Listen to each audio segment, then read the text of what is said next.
All right, so here is Tulsi Gabbard being sworn in. To swear in our next Director of National Intelligence, Tulsi Gabbard. Most of you know Tulsi. She's extraordinary courage and exceptional patience. Everybody knows Tulsi. I was looking at Reddit already. All I saw was Russian spy. Oh, this is the downfall of our democracy. Of course. She's devoted her entire life to public service, and I've watched her for years on different shows and everything. I said, she's a woman of great common sense. Our IC community has been compromised. What will we do? And, we like the common sense. It's a word that's being used a lot. I think we started it in terms of politics, but it's a word that's used a lot. It's usually pretty effective, too, and you really are. I've watched you even on Larry King. You're very young. I don't know how you were Larry King, but... I didn't know she was on Larry King. Very young, but you were, and you always had the situation covered properly. At 21 years old, Tulsi became the youngest woman ever elected to the Hawaii State Legislature.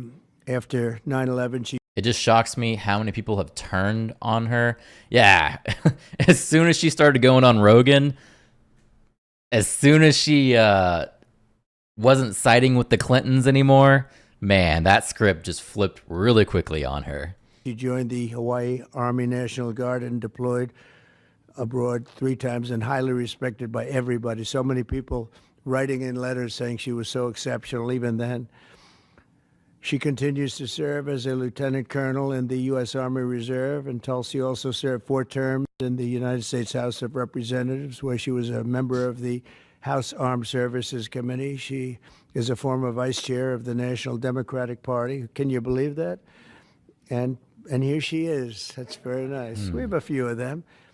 But she was never a Democrat. She was, at heart, she was a Republican. Oh, but she was. She was actually a Democrat. I watched her and was a 2020 Democrat candidate for president of the United States. It's not easy, right? It's not so easy. People think it's easy. It's not easy.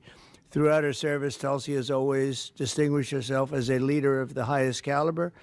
She's earned the respect and admiration and love of Americans on both sides of the aisle as her profound commitment to the values that keep us free, and she really does have those values as much as anybody.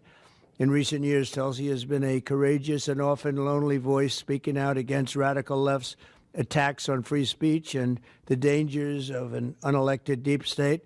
And I have to say she was very, very strong for me when I was going through all of the fake news and all of the problems that we had with some very sick people. She was always out there. Before I really knew her as well, she was... The camera angle that the White House people set up for this is just awful. I mean, why are they so far apart? You only have one camera. Out there defending me, so I appreciated that, Tulsi. But the threat of a warmongering military-industrial complex and the weaponization of government and governmental people that go out and persecute. They like to persecute people that are innocent. Tulsi herself became a target of that weaponization when she was outrageously placed on a suspected terrorist watch list by the Biden regime. It's a very evil regime after criticizing their appalling abuses of power. And I'm confident that as director of the National Intelligence, Tulsi will work tirelessly to keep America safe. And she's been doing that her entire career. I think it's going to be a very natural day for you when you walk in. It's just have to keep the way you are. Just stay the way you are.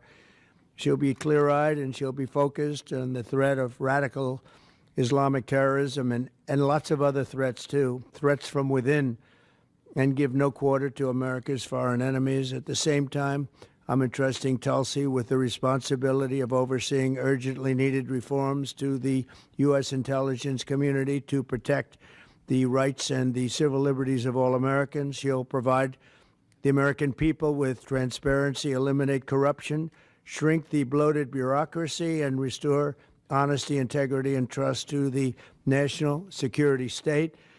There's only one thing I can say, that there's nobody like her for this job. This was a very easy one for me. She was recommended by some of the top people in that world. It's a little world, it's a little smart world.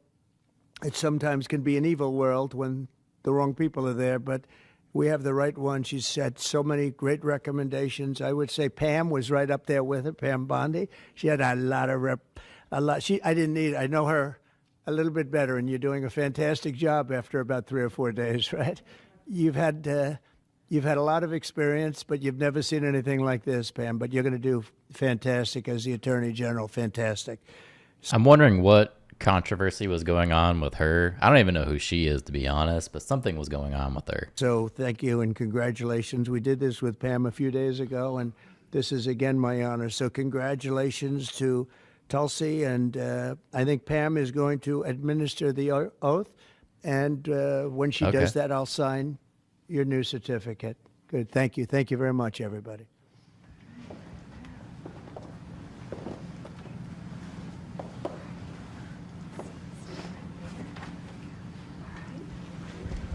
Please place your left hand on the Constitution and raise your right hand and repeat after me. I do solemnly swear. Did they say Constitution, not the Bible? I, Tulsi Gabbard, do solemnly swear That I will support and defend the Constitution of the United States. that I will support That's why she said it. It's in the script. and defend the Constitution of the United States Against all enemies, foreign and domestic. against all enemies, foreign and domestic, And that I will bear true faith and allegiance to the same. and that I will bear true faith and allegiance to the same. That I take this obligation freely, I take this obligation freely, without any mental reservation without any mental reservation or purpose of evasion. or purpose of evasion, And that I will well and faithfully that I will well and faithfully discharge the duties of the office on which I am about to enter. discharge the duties of the office on which I'm about to enter. So help me God. So help me God. Congratulations. Yay. She did it.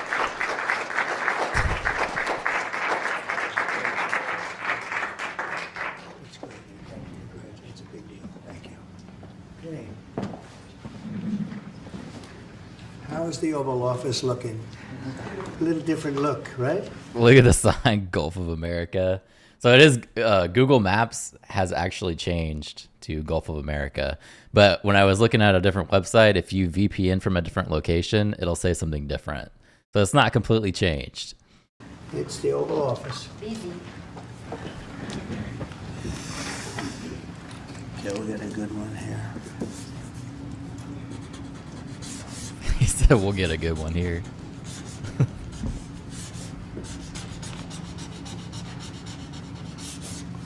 Okay, now. Boom. Ready? I'll stand up there. I think we'll do it right here. Come on over here, Abraham.